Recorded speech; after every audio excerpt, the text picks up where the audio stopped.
এই যে দীনেশ ত্রিবেদী তিনি প্রধানমন্ত্রী তারেক রহমানের সঙ্গে দেখা করার পরে পররাষ্ট্রমন্ত্রী খলিলুর রহমান যে ভাষায় কথা বললেন, তিনি যে বডি ল্যাঙ্গুয়েজ শো করলেন, সেটিও মনে হয়েছে যে ভারত বাংলাদেশ মোটামুটি পর্যায়ের ভারতকে এক ধরনের একটা চ্যালেঞ্জ জানাচ্ছে। আসলেই কি চ্যালেঞ্জ জানাচ্ছে নাকি ভিতরে অন্য কিছু আছে? কি হচ্ছে আপনি যদি আপনার মতই বলেন, কারণ আপনি তো সার্বক্ষণিক খোঁজ খবর রাখছেন, দেখছেন, কি মনে হয় কেন হাসিনা কার্ডের কথা বললো বাংলাদেশ সরকার ভারতকে? কেনই বা আজকে আবার এই তারেক রহমানের সঙ্গে দেখা করার পরে খলিল সাহেব একটু অন্য মেজাজেই, মানে গরম মেজাজেই কথা বললেন, ভারতকে এক হাত দেখাচ্ছেন এরকম ভাব? আসলে কি চ্যালেঞ্জ জানাচ্ছে নাকি কি হচ্ছে? না, খলিল সাহেব হচ্ছে আমেরিকার লোক। খলিল সাহেব পুরো ব্যাপারটা ভারতের সাথে বাংলাদেশের সুসম্পর্ক গড়ে তোলার ক্ষেত্রে উনি সব থেকে বড় অন্তরায়। এখন প্রফেসর ইউনুস তো সাইডল্যান্ড হয়ে গেছে, আমেরিকার যে চিফ এজেন্ট। তো এজেন্ট নাম্বার 2 হচ্ছে খলিল, এবং সে পুরো ব্যাপারটাকে স্যাবোটেজ করছে। এবং যেহেতু সে পররাষ্ট্রমন্ত্রী, তার একটা সুযোগ আছে। যখন আমাদের হাই কমিশনার প্রধানমন্ত্রীর সাথে দেখা করছে, তখন উনি ওখানে বসে থাকছেন, এবং উনি সবখানেই মানে যেটাকে আমরা ধরুন কবিলার ভাষায় বলি প্যাচ লাগাইতেছে। উনি প্যাচ লাগাচ্ছে, উনি প্রত্যেকটা ব্যাপারে গন্ডগোল করছে। আপনি জানেন গত দুদিন ভারতের যে গোয়েন্দা বিভাগ RAW, তার প্রধান এবং তার 3 জন মানে হাই পাওয়ার একটা টিম, তারা DGFI এর আমন্ত্রণে তারা বাংলাদেশ গিয়েছিল ঢাকায়। আজকে তারা ফিরে এসছে। তো এরা একটা তারেক রহমান একদিকে যেমন তার পররাষ্ট্র মন্ত্রণালয় মোফা খুব হস্টাইল টুয়ার্ডস ইন্ডিয়া, প্রত্যেকটা ব্যাপারে এমন কিছু একটা তারা করছে যাতে করে রিলেশনটা স্টেবিলাইজ করার যত চেষ্টা ইন্ডিয়া করুক, কিছুতেই লাইনে আসছে না। মানে ওই ট্রেন লাইন থেকে নেমে গেলে যে সমস্যাটা হয়, যে ট্রেনকে আবার লাইনে তোলা খুব মুশকিল হচ্ছে। এবং এর প্রধান অন্তরাল হচ্ছে খলিল। খলিল যতক্ষণ ওই, তাকে তো একটা বড় রিওয়ার্ড দিয়েছে আমেরিকানরা এইসব বদমাইশি করার জন্য। তো UN জেনারেল অ্যাসেম্বলি, তার মধ্যে একটা হরিদাস পাল হঠাৎ UN জেনারেল অ্যাসেম্বলির চেয়ারপারসন, আমেরিকানরা এগুলি রিওয়ার্ড করে আর কি। উনি ওখানে যতক্ষণ না যাচ্ছেন নতুন কোনো মানে পররাষ্ট্রমন্ত্রী যে বাংলাদেশের স্বার্থ দেখবে। আমাদের প্রবলেমটা হচ্ছে কি, India has no problem with a Bangladesh foreign minister who will take care of the interest of Bangladesh. বাংলাদেশের স্বার্থ দেখবে এরকম কোন প্রধানমন্ত্রী বা পররাষ্ট্রমন্ত্রী বাংলাদেশে নিয়ে তো ভারতের সমস্যা না। ভারতের সমস্যা হচ্ছে বাংলাদেশে বসে থেকে সে যদি আমেরিকার লাইনকে অগ্রাধিকার দেয়। এখন মূলত গন্ডগোলটা কোথায়? কিছুতেই তারেক রহমান যাতে ব্রিক্স এর যে সামিট, যেখানে অন্তর্ভুক্তির জন্য একসময় বাংলাদেশের তরফ থেকে দাবি উঠেছিল শেখ হাসিনা থাকতে, তারেক নিজেও বোধহয় বাংলাদেশ যাতে ব্রিক্স এর সদস্য হয়। উনি চীনে গেছিলেন, ব্রিক্স এর অন্যতম সদস্য চীন, it's the strongest economy BRICS এ। তো চাইনিজরাও চাইছে যে ব্রিক্স এর সম্মেলনে উনি আসুক, রাশিয়ানরাও চাইছে, ইন্ডিয়া চাইছে, সবাই চাইছে Bangladesh has been an emerging economy. Khalil কিছুতে এটা হতে দেবে না, কারণ খলিলকে আমেরিকানরা এই টাস্ক দিয়ে রেখেছে, your prime minister went to China, now he should not go to BRICS. ওকে আটকাও, যেন তেন প্রকরণ আটকাও, নালে আমরা ইয়া করিব তা করিব। আমেরিকানদের যেসব কাউবয় ডিপ্লোমেসি, ওরা তো মানে ইন্টারন্যাশনাল গ্যাংস্টার। হ্যাঁ, যেভাবে ভেনিজুয়েলাতে এটা করলো, তো ট্রাম্প যেটা ভেনিজুয়েলাতে করলো, তার সাথে ওই যে আপনাদের বাংলাদেশের সব সন্ত্রাসী আছে না, কালা জাহাঙ্গীর টাঙ্গির, ওই সব, এদের কি তফাৎ বলেন? এরা তো বলে অমুকের সঙ্গে ভেজাল হয়েছে, হারামজাদারে আলগি দিয়ে নিয়ে আয় পর। ট্রাম্পও তো তাই আলগি দিয়েই নিয়ে আসলো, মাদুরোকে তুলে নিয়ে আসলো। হ্যাঁ, দ্যাট বাগার ইজ ইজ চ্যালেঞ্জিং আমেরিকা। তো যাই হোক, এখন খলিল সাহেব হচ্ছে আমেরিকানদের মেইন এজেন্ট, এবং খলিল সাহেব যতক্ষণ পররাষ্ট্রমন্ত্রী থাকবে, he will make all possible effort. যেটা বিএনপিতে কিন্তু অনেক সিনিয়র লিডারই চাইছে ভারতের সাথে রিলেশনটা রিসেট করা হোক, ফখরুল ইসলাম আলমগীর ইত্যাদি, এরকম অনেক নেতাই আছে। খলিল সাহেব single handedly is trying because he is the foreign minister. তার মানে আপনার কথায় তো বোঝা যাচ্ছে যে আপনি এইটা মিন করছেন কিনা, রীতিমতো তারেক রহমান এখন এই আপাতত খলিলুর রহমানের কাছে জিম্মি হয়ে আছে, এমনটা বিষয় অনেকটা। হ্যাঁ, একদমই তাই, একদমই তাই। কারণ তারেক রহমান একটা জিনিস জানে, উনি একটা ইনসিকিউরিটিতে ভোগেন। 17 বছর বাইরে উনি থেকেছেন, উনি আমাদের সাথে কথাবার্তা হলে দেশে ফিরে এসছেন, ওনার একটা সিকিউরিটি নিয়ে কনসাল্ট ছিল, আর্মি নিয়ে ওনার চিন্তার কারণ ছিল কেন এই আর্মি ওনাকে পিটিয়েছে এক সময় ওনার আম্মুর ক্ষমতা চলে যাওয়ার পরে। সব মিলিয়ে টিলিয়ে ওর একটা ধারণা যে ও যদি একদম আমেরিকাকে ডিফাই করে তাহলে আমেরিকা আর্মিকে ইউজ করে কুটু করে ওকে আবার জেলে ফেলে ঢুকিয়ে দিতে পারে, এই ভয়টা তো আছেই। আর আমেরিকানরা সবখানে এক্সট্রা কনস্টিটিউশনাল অথরিটি ইউজ করে, তো Khalil Yunus they will be part of the game. Already Tarique Rahman ইউনুসকে রাষ্ট্রপতি করতে রাজি না হয় আমেরিকানরা বেজায় খেপেছে তার উপর। হ্যাঁ, কারণ ইউনুস হচ্ছে ওদের এজেন্ট নাম্বার 1 আর এজেন্ট নাম্বার 2 হচ্ছে খলিল। আর খলিলের আপনি কয়েকদিন ধরে দেখুন না যে তারেক চীন থেকে ফিরে আসার পর থেকেই তাকে যখন যা প্রশ্ন করছে, জুলাই এর দিন প্রশ্ন করেছে ও কি ভাষায় কথা বলছে, হ্যাঁ, তারপরে যে ভাষায় প্রেস নোট ফোট দেওয়া হচ্ছে এটা তো কোনো কূটনৈতিক ভাষা না, মানে যেসব ল্যাঙ্গুয়েজ ইউজ করছে অমুকে মাফিয়া তমুকে মাফিয়া, তো ও কত বড় আমেরিকানদের মাফিয়া ওর বসরা সেটা তো আমরা জানি। তো আমার এখানে পরিষ্কার বক্তব্য হচ্ছে আমাদের ইন্টেলিজেন্সের যারা গিয়েছিল they were trying to make an assessment and they have come to the conclusion, even Dinesh Trivedi has come to the conclusion যে তারেক রহমান ভারতের সাথে সুসম্পর্ক চায়, তার বডি ল্যাঙ্গুয়েজে সেটাই পরিষ্কার। হ্যাঁ, দীনেশ ত্রিবেদী এটা বলেছে বেরিয়ে যে উনি সাধারণ মানুষের প্রতিনিধি, উনি সেভাবেই ব্যবহার করেন, is a very humble man. Humble man তা positive, humble man should be decisive.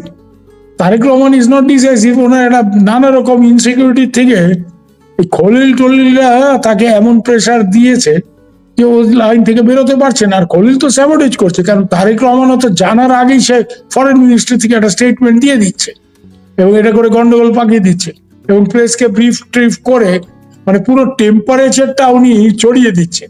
যখন ইন্ডিয়া নর্মালাইজ এখন করেন, ভারত সরকার এটাকে, আজকে তো ত্রিবেদী দেখা করলেন তারেক রহমানের সঙ্গে, এই পরিস্থিতিটা এই মুহূর্তে ভারত আসলে কিভাবে দেখছে, পর্যবেক্ষণটা কিভাবে করছে, তাদের প্রতিক্রিয়া কি হচ্ছে? যদি বারবার এরকম উস্কানিমূলক প্রতিক্রিয়া বাংলাদেশ থেকে দেখানো হয়, ভারত কি করবে? দেখুন ভারতের এখানে একটা সাম রাখি না কুল রাখি সমস্যা। কেন ভারতের যে কোনো সরকারই তারা এমন কিছু করতে চায় না যাতে বাংলাদেশের সাধারণ মানুষের এটা ফেস করে। কারণ আমাদের একটা ক্লিয়ার অ্যাসেসমেন্ট আছে, এটা আমার ব্যক্তিগত অ্যাসেসমেন্টও বটে আর এটা গভর্নমেন্ট অফ ইন্ডিয়ার অ্যাসেসমেন্ট। কেন জানেন? যে বাংলাদেশের সাধারণ মানুষ ইন্ডিয়ার সাথে দুশ্মনী চায় না, এটা আমরা বিশ্বাস করি। ওই হুজুর টুজুরদের কথা ছেড়ে দিন, ওই টোকাই ফোকাই আছে আপনার এনসিপি টেনসিপি, ওদের কথা ছেড়ে দিন। কিন্তু বাংলাদেশের কমন পিপল যে ইন্ডিয়ার সাথে হস্টিলিটি চায় না, দুশ্মনী চায় না, তারা মনে করে যে আমার দেশের চিকিৎসা না করাতে পারলে আমার পক্ষে সব থেকে সহজ জিনিস কি ইন্ডিয়া থেকে চিকিৎসা করো। হ্যাঁ, শাড়ি কিনতে ইন্ডিয়াতে আসা, ঈদের বাজার করতে ইন্ডিয়াতে আসা, দে নিড ইন্ডিয়া। এবং এটার মারুফ ভাই সব থেকে বড় প্রমাণ কি জানেন? আমরা এটা প্রমাণ হাতে নাতে পেয়েছি। যেই মুহূর্তে ট্যুরিস্ট ভিসা ইন্ডিয়া খুলে দিয়েছে, যে আবার নতুন করে ট্যুরিস্ট ভিসা দেওয়া হবে, 1.5 লক্ষ অ্যাপ্লিকেশন পড়েছে in a matter of 2 days। সহজ কথা নাকি? দীনেশ ত্রিবেদীর তো অবস্থা কাহিল হয়ে যাচ্ছে। মানে আমাদের এমবেসিতে কটা লোক থাকে, একটা এমবেসিতে আপনি বলুন না কটা লোক থাকে, তো তাদের পক্ষে 1.5 লক্ষ অ্যাপ্লিকেশন, যেখানে অন্য সব রাষ্ট্রে ভারতের এমবেসিতে দিনে 50টা অ্যাপ্লিকেশন পড়ে কিনা সন্দেহ, সেখানে 1.5 লক্ষ অ্যাপ্লিকেশন, মানে দীনেশ ত্রিবেদীর তো এমনি টাক মাথা যা 2-4টে চুল আছে সেগুলিও উঠে যাওয়ার কথা। তো যাই হোক, এর জন্য আমাদের একটা কনসিডার্ড ওপিনিয়ন যে কমন পিপুল অফ বাংলাদেশ, সাধারণ মানুষ একদম ইন্ডিয়ার বিরোধিতা চায় না। তারা জানে যে পেঁয়াজ মরিচ না গেলে এখান থেকে তাদের দাম বাড়বে, এক হালি লেবু 100 টাকার উপরে দাম উঠবে। হ্যাঁ, তেল না গেলে, ডিজেল না গেলে, বিদ্যুৎ না গেলে কি অবস্থা হবে আপনি বোঝেন। এবং শিল্পপতিরাও যদি ইন্ডিয়া থেকে পাওয়ার না যায়, পাওয়ারের কি অবস্থা, গ্যাস স্টেশন কি অবস্থা। আর এদিকে খলিল সাহেব কলার তুলে মাস্তানি করছেন, আর ওনার জ্বালানি মন্ত্রী আমাদের কাছে আরো ডিজেল দাও চাইছে, মামাবাড়ির আবদার আর কি, যে ডিজেল আমরা কষ্ট করে রাশিয়ার থেকে আনবো, এনে ওই ক্রুড অয়েল প্রসেসিং করব ট্রাম্প সাহেবের রক্তচক্ষু মানে উপেক্ষা করে, এবং ট্রাম্প সাহেব তার জন্য আমাদের উপর 100% ট্যারিফ বসাবে। আর এইটাকে রিফাইন করে আমরা বাংলাদেশে এমন সরকারের যে আমার সাথে গোলমাল করছে। এখানে মুশকিলটা হয়ে গেছে কি জানেন, যে ওই common people of Bangladesh should not suffer. এদের কথা ভেবে ওই ভিসা খুলেছে, সব খোলা হয়েছে।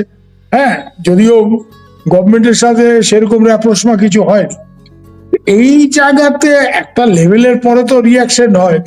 এইটা যদি হয় যে কোনো অবস্থাতেই বাংলাদেশ সরকার মানে রিসেট বাটন করবে না, ওই ইউনুসের রিসেটেই থাকবে এবং এই খলিল টলিলরা এইসব বদমাইশি করবে, we have 20 different cards to play against Bangladesh. We don't want to play it because it will affect the common people. সাধারণ মানুষ ক্ষতিগ্রস্ত, কারণ আমরা এটা জানি। এটা আমার কথা শুধু না, আমার তো ধরুন একটা আলাদা সেন্টিমেন্টের ব্যাপার আছে, আমিও কুমিল্লার ছেলে বেসিক্যালি, কিন্তু আমাদের গভর্নমেন্টেরও এটা যে বদমাইশ হচ্ছে এই এই মানে যে মানে বাংলাদেশের এই যে এলিট একটা শ্রেণী আছে না, they sell themselves to the highest bidder. হ্যাঁ, তো আমেরিকার কাছে বিক্রি হবে, এর কাছে বিক্রি হবে এই খলিল টাইপের মালগুলো, বুঝতে পারছেন? এরা এইসব খেলাধুলো করে, ইংরেজি শিখেছে, এরা এইসব খেলাধুলো। Common people of Bangladesh, they are not enemies of India, এটা আমরা জানি, কিন্তু সরকার এরা চালাচ্ছে। আর তারেক রহমানের প্রবলেমটা হচ্ছে কি জানেন, Tarek Rahman is an indecisive fellow. ও কোনো সিদ্ধান্ত নিতে পারছে না, ও একবার এটা বললে এটা করছে, একবার এইভাবে তো সরকার চলে না। He is completely felling in governance. রাষ্ট্র চালাতে চরম ভাবে ব্যর্থ হচ্ছে এবং তার মূল কারণ হচ্ছে এই পেছন থেকে এইসব গোলমালগুলি। ফলে Bangladesh is in very bad shape. এবং একটা স্টেজে ইন্ডিয়া, আর এখানে আরেকটা ব্যাপার আছে, ইন্ডিয়া যে জিনিসটা বারবার বলার চেষ্টা করছে, তোমরা আওয়ামী লীগের উপর থেকে ব্যানটা তোলো, এই খলিল টলিল এটা কিছুতে হতে দেবে না, কেন ইটস এন আমেরিকান এজেন্ডা যে আওয়ামী লীগকে মাঠে নামতে দিও না। এই জায়গাতে আরো গন্ডগোলটা বাড়বে। এরপরে আমাদের হাতে কি অপশন থাকবে বলুন? এরপরে আওয়ামী লীগের আজকেও দেখুন না, ওই মেরে ল্যাম্প পোস্টের সাথে ঝুলিয়ে রাখছে প্রত্যেকটা জায়গাতে। শহীদ মিনারের সাথে ঝুলে রাখছে। এই জিনিস কতদিন আমরা করবো? আওয়ামী লীগের লোকজন তো কান্নাকাটি করছে, আমাদের এসে বলছে যে আমাদের কিছু দাও তো আমরা গিয়ে যুদ্ধ করি। আবার এই যেটা 71-এর পরিস্থিতি, এরপরে মানে এইসব বদমাইশি করে খলিল সাহেবরা এমন একটা অবস্থা করছে না, এরপরে কিন্তু আমাদের ওই বালুচিস্তানে কালকে জানেন তো ইন্ডিপেন্ডেন্স ডিক্লেয়ার করবে এরা। তো ওই টাইপের একটা কিছু আমাদের আরেকটা মুক্তিযুদ্ধের প্রস্তুতি নিতে হবে। আবার আমাদের 1 লক্ষ আওয়ামী লীগ ক্যাডারের হাতে বন্দুক তুলে দিতে হবে। হ্যাঁ, সরকার তো চালাচ্ছে একদিকে খলিল আর আরেকদিকে কিছু ওই ব্লগার বদমাইশগুলি ওই আমেরিকান ন্যাশনাল এন্ডাওমেন্ট ফর ডেমোক্রেসির টাকা পয়সা পায়, ওই কেউ প্যারিসে কেউ আমেরিকাতে বসে লম্ব দেয়। এরা হইচই করবে, এরা তো এমনি হইচই করবে, এরা তো দুই বেলাই সব মানে যে ভারত এই করছে, ভারত সেই করছে, ভারত বাংলাদেশকে দখল করতে চাইছে। আরে মিয়া, বাংলাদেশকে ভারত দখল করলে 130 থেকে 40টা বাঙালি এমপি হবে, নরেন্দ্র মোদী প্রাইম মিনিস্টার হবে না, রাহুল গান্ধী প্রাইম মিনিস্টার হবে। তো ভারতের নেতারা এত ছাগল না, তারা বাংলাদেশকে ফ্রেন্ডলি বাংলাদেশ চায়, but they don't want Bangladesh to be part of India because Bangladesh is not Sikkim. Sikkim sends one parliament MP to Indian parliament, Bangladesh will send. আপনি একটা কথা মারুফ ভাই, you understand this very well. হ্যাঁ, একটা democracy is a game of numbers. তো আজকে যদি West বেঙ্গলের পপুলেশন 8 কোটি হয়ে 42টা এমপি হয় ইন্ডিয়ান পার্লামেন্টে, বাংলাদেশের পপুলেশন 17-18 কোটি, তো ডাবল হবে। তার মানে 84, ধরেন প্রায় 90-এর কাছাকাছি বাংলাদেশ থেকে এমপি হবে, এই বাংলার থেকে 40-42, ত্রিপুরা আসাম মিলিয়ে আরো 5-6টা, মানে অলমোস্ট 140 থেকে 50টা বাঙালি এমপি, টোটাল 600 মেম্বার হাউসে, মানে 1/4 of MPs in Indian parliament will be Bengalese. সহজ কথা নেই মশাই, এটা কোন লিডার ইন্ডিয়ার চাইবে? ভাগত আমাদের এইসব কারণে করা হচ্ছে, তাই জন্য এসব আজে বাজে কথা এরা বলে ইন্ডিয়া আমাকে দখল করতে চায়, ইন্ডিয়া আমাদের নিয়ে নেবে, এইসব আজে বাজে এগুলি ফালতু। তো এখন তো মনে হচ্ছে যে শেখ হাসিনাই মূলত মূল হেডেক। তারা শেখ হাসিনাকে কেন ভারত সরকার কথা বলতে দিল, এইটাই হচ্ছে তাদের মূল রাগ। না, এটা তো অজুহাত করছে। শুনুন, তারেক রহমান নিজে অনলাইন থেকে নিজের পার্টি পরিচালনা করেছে দীর্ঘ 17 বছর ধরে। উনি যখন ইউকে থেকে বসে এখানে অনলাইনে পার্টিকে অ্যাড্রেস করছেন, পার্টি ক্যাডারদের অ্যাড্রেস করছেন, ওরা নিজেরাই বলেছে যে আমরা নানা এইসব এনসিপি আন্দোলন শুধু একা করেনি, আমরাও আন্দোলনের মধ্যে। তার মানে কি বিদেশে বসে থেকে এই অনলাইন দিয়েই তো এখানে আন্দোলন পরিচালনা করেছে। সালাউদ্দিন সাহেব নিজেও বলেছে। তো সালাউদ্দিন শিলংয়ে বসে পার্টির সাথে অনলাইনে যোগাযোগ রাখছে, সেটা জায়েজ। তারেক সাহেব ইউকে থেকে বসে যোগাযোগ রাখছে, সেটা জায়েজ। আর শেখ হাসিনা কি করেছে? শেখ হাসিনা কোনো আন্দোলনের ডাক দিয়েছে? শেখ হাসিনা শুধু বলেছে যে আমাদের পার্টির উপর থেকে ব্যানটা তোলো, স্বাভাবিক গণতান্ত্রিক পরিবেশ ফিরিয়ে আনো, আর এই আজে বাজে মামলা যেগুলি ভুয়ো মামলা দিয়ে রেখেছে ওগুলি তুলে নাও। She has raised some demands. তাকে নিয়ে এত ভয় কেন? সালাউদ্দিন সাহেব বড় বড় কথা বলেন, আমার নাম করে হইচই করেছে, আমি শুনেছি। হ্যাঁ, সুবীর ভৌমিক এই বলে সে বলে। সুবীর ভৌমিক যে প্রশ্নটা তুলেছে এটার উত্তরটা দাও না মিয়া। তুমি 7 বছর ইন্ডিয়াতে কেন বসেছিলা? তখন ইন্ডিয়ার পায়ে ধরো নাই? Don't send me back, I will get killed by the RAB, rapid action battalion has thrown me into Indian territory, they will kill me. তুমি রয়্যাল লোকের পায়ে ধরে বলো নাই? সুরেশ কালরার পায়ে ধরো নাই যে শিলংয়ে স্টেশন চিফ ছিল? সব বড় বড় কথা বললে না, এভরিথিং উইল কাম আউট। সব মিয়ার কার কোথায় টিকিট বাঁধা আছে আমরা জানি, উই নো ইট। সালাউদ্দিন আজকে বড় বড় কথা বলতেছে, আমাদের রয়্যাল সুরেশ কালরা তখন শিলং স্টেশন পায়ে ধরছে রীতিমতো যে don't send me back, they will kill me.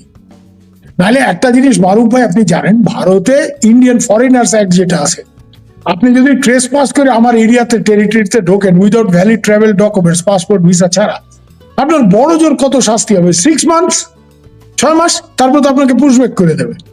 বা you are Bangladeshi, go back to Bangladesh, 6 মহিনা জেল हो गया, अभी वापस जाओ। It is on his request, don't send me back, they will kill me। সেই সময় হয়তো ওকে থ্রেট করেছিল, ও ভেবেছে ওর ইলিয়াস আলীর অবস্থা হবে। যাই হোক, পায়ে ধরেছে আমাদের লোকজন, আজকে ব্রহ্মলম্ব কথা বলছে। হ্যাঁ, আওয়ামী লীগ দফন হয়ে গেছে, তো আওয়ামী লীগ দফন হয়ে গেছে, আওয়ামী লীগের উপর থেকে ব্যানটা তোলো না, তারপরে ইলেকশন ফেস করো, বাপের ব্যাটা হইলে ফেস করো, দেখবো কত ভাবে গুড ব্যাট জোর আছে। এগুলি বলে লাভ নেই, এরা সব অনেক বিগ বিগ টক এরা করে। হ্যাঁ, এদিকে মানে মাস্টারি করছে ইন্ডিয়ার সাথে, আর এদিকে বলছে আমাকে ডিজেল দাও। হ্যাঁ, কালকে বিদ্যুৎটা বন্ধ করি, আদানি সাহেবের এখান থেকে বিদ্যুৎ যা বন্ধ, কয়টা গার্মেন্ট ফ্যাক্টরি চলে আমরা দেখবো। শোনে, শেখ হাসিনা একটা জিনিস খুব ভালো বুঝতেন, যে ভারত এমন একটা রাষ্ট্র, ভারতের সাথে সম্পর্ক ভালো রাখলে এবং একটু ভালো ভালো কথা বললেই ইন্ডিয়া থেকে অনেক কিছু পাওয়া যায়। এই যে গার্মেন্ট মালিকরা, আমার গার্মেন্ট মালিক অনেক বন্ধু বান্ধব আছে। হ্যাঁ, আমার এক ছোট বোন আছে, তার 4টা ফ্যাক্টরি। তারা বলে যে ভারত শেখ হাসিনার আমলে যে আমাদের সুযোগটা দিছিল, আমাদের বন্দর টন্দর খুব লিমিটেড, এক্সপোর্ট করার জন্য আমাদের প্রোডাক্ট ভারতের বন্দর দিয়ে এক্সপোর্ট হইত, ভারতের বিমানবন্দর এবং নৌ বন্দর দিয়ে এক্সপোর্ট হইত কলকাতায়। এতে করে ওরা শিডিউল মেনটেন করতে, কারণ ফরেন বায়ার আপনি জানেন, আপনি বিদেশে থাকেন, যে এরা আপনার ওই শিডিউলের মধ্যে যদি আপনি সাপ্লাই না করেন, আপনাকে আর অর্ডার দেবে না, অন্য কোনো দেশের কাছে চলে যাবে। Why Bangladesh, they will go to Cambodia. হ্যাঁ, বাংলাদেশ যেমন জামা কাপড় তৈরি করে, আমি তো এই যে আমার শর্টস পরে আছি এখন, it's made in Cambodia, they will go to Cambodia, they will go to Vietnam.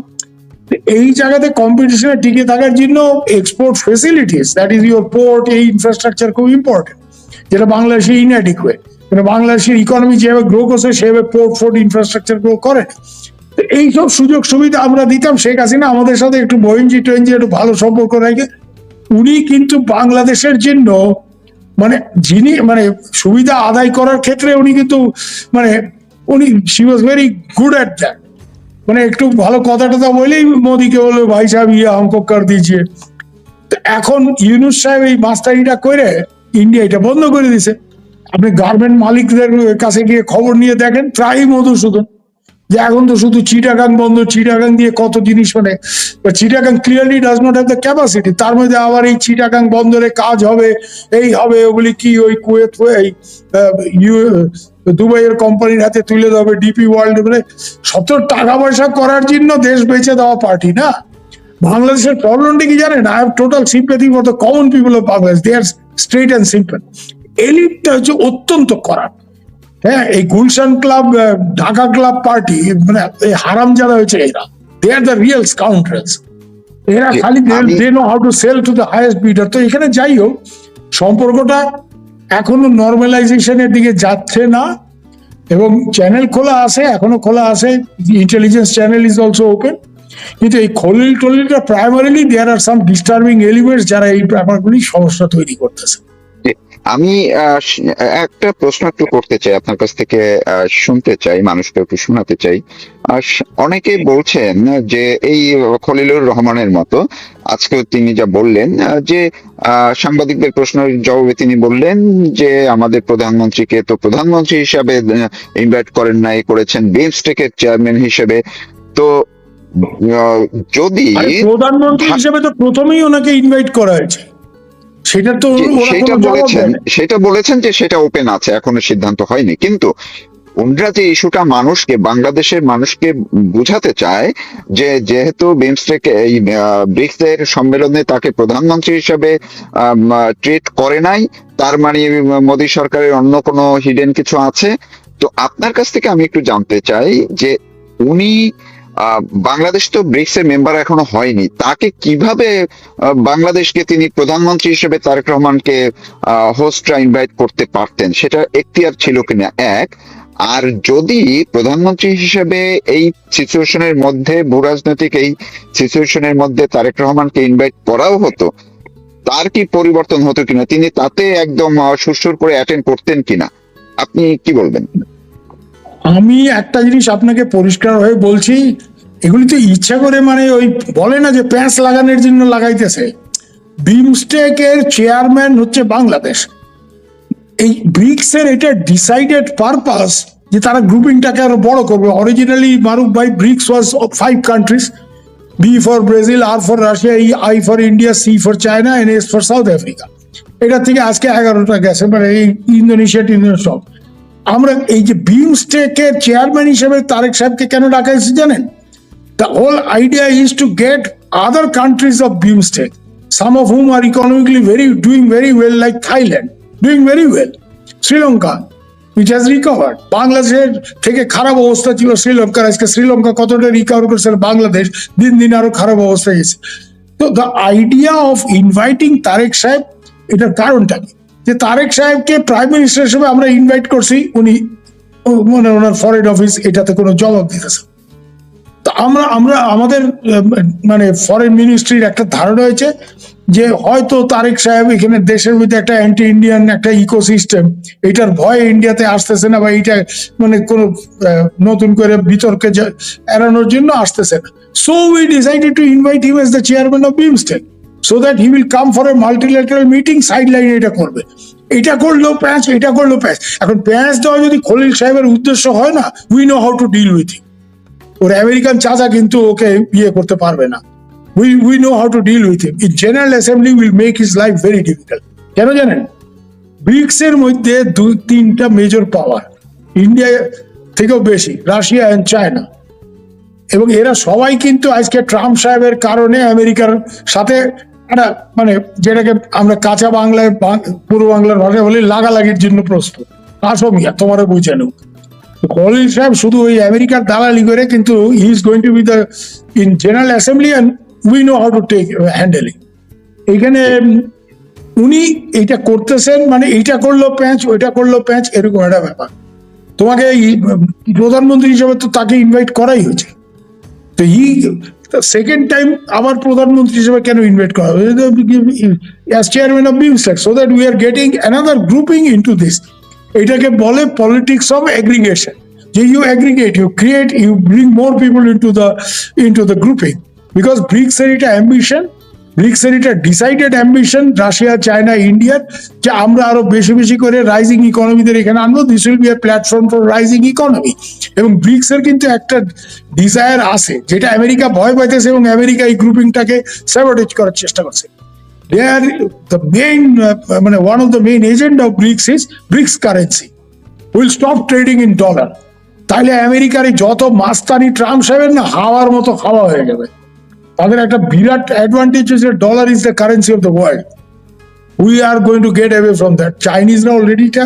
তো এখন এখানে এর জন্য আমাদের তো বুঝতে অসুবিধা হয় না যে হঠাৎ করে সিআই এর বড় অফিসার জেরাল্ড হ্যামিল্টন, তারপরে সার্জিও গোর, হ্যাঁ, Malcolm Dick, and then finally the Pacific Fleet এর যে commander admiral Koehler. Why so many American visitors in 7 or 8 days going to Bangladesh? এদের একটাই পারপাস, বাংলাদেশকে আর্ম টুইস্ট করে don't go to BRICS. You went to China, bad enough, now you go to BRICS, it's Chinese design. তো ভালো কথা, তারেক সাহেব, একটা জিনিস তারেক সাহেবকে মাথায় রাখতে হবে, ব্রিক্সে উনি যদি না আসেন, China will see it as American pressure working on Bangladesh. China এই যে $9 বিলিয়ন ডলারের প্রজেক্টের কথা বলছে, একটা প্রজেক্ট করবে না, আমি চাইনিজদের জানি। আমি কলকাতা কমিক ফোরামে দীর্ঘ 10 বছর ছিলাম, তারপর তো আমাদের সাথে বর্ডারে গন্ডগোলের ফলে এটা বন্ধ হয়ে গেল। ইট ওয়াজ ট্র্যাক টু ডিপ্লোসি। চাইনিজরা কি বলবে জানেন? আমি আপনাকে লিখে দিই আজকে, আমি আপনার এই শোতে বলতেছি, আপনি মিলাই নিয়ে, man, if you are not coming to BRICS, if you are not extending that China-Myanmar corridor into Bangladesh, we cannot invest. What is the guarantee? We cannot invest. ওরা তো আমেরিকার মতো ওই মাস্তানি করে না, ওই কালা জাহাঙ্গীর এই শালার পুত্রে আলগি দিয়ে নিয়ে এইসব করে না। হ্যাঁ, ওরা যেটা করবে, আমি তোমার এখানে ইনভেস্ট করতে পারবো না। তো ইনভেস্ট যদি চায়না $9 বিলিয়ন করে, 1% কাটমানি হইলেও তো $9 মিলিয়ন। এগুলি কি বড় বড় রাজপুরুষদের দরকার নাই নাকি বাংলাদেশে? কেন এইসব করে? আমরা তো জানি how political corruption works in Bangladesh. Okay, হ্যাঁ, এবং ট্রান্সপারেন্সি ইন্টারন্যাশনাল কি রিপোর্ট সবই জানা, আপনাদেরও জানা, সবারই জানা। তো এই জায়গাতে কিন্তু তারেক সাহেব ওই যে সুপারি কাটার যে জাতির মধ্যে পড়ছে, বুঝছেন? এদিকেও ভেজাল, এদিকেও ভেজাল, এইদিকে এক বেটা চাকু ধরে বসে আছে, এদিকে এক বেটা চাকু ধরে বসে আছে। তো এইটা যদি না করে, উনি ব্রিক্সে না আসেন, this will B A signal. India তো যা হওয়ার হচ্ছে বুঝে নেবে। It will also a signal. এটা রাশিয়াও রূপপুর প্রজেক্ট, ওই যে পারমাণবিক কতটা কি করবে, কারণ রাশিয়ারও এখন নিজের সমস্যা আছে, অর্থনৈতিক সমস্যাও আছে, সবকিছুই আছে। তো এইটা রাশিয়া কতটুকু কি করবে, আর চাইনিজরা ওই $9 বিলিয়ন 12টা প্রজেক্ট একটা ইমপ্লিমেন্ট করবে না। আমার থেকে আপনি লিখবেন। অনেক অনেক ধন্যবাদ।